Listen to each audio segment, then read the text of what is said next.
बोलो वैष्णव केमिस्ट के पास। वैष्णवी केमिस्ट और एक कृष्णा केमिस्ट है इसके पास। यही बोला था वो, सामने। अच्छा ठीक है दिख गया आगे। 2 घंटे बचे इस लड़की के फेरे शुरू होने में, और ये आखिरी बार अपने एक्स से मिलने आई है। इस मोहब्बत देखो यार आप। ये मेरी दोस्त है, इसका नाम श्रेया है। इसने मुझसे बहुत रिक्वेस्ट करी यार, प्लीज एक बार मिलना है मुझे, एक बार मिलना है बस। एक्चुअली लड़की फैमिली वालों के प्रेशर से शादी नहीं कर पाई।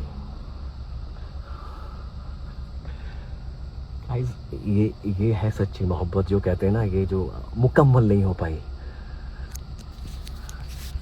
इसके 2 घंटे बाद फेरे, इसकी फैमिली को नहीं पता है, किसी को। इसने मुझसे रिक्वेस्ट करी, इवन 4 दिन से रिक्वेस्ट कर रही थी, आ रहा बस आखिरी बार मिलना है।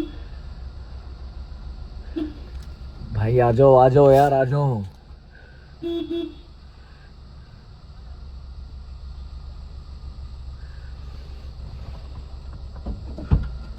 मैडम हो गई आपकी आखिरी मुलाकात? अभी भी मौका है, सोच लो। श्योर है अभी भी आपके पास, करनी है शादी?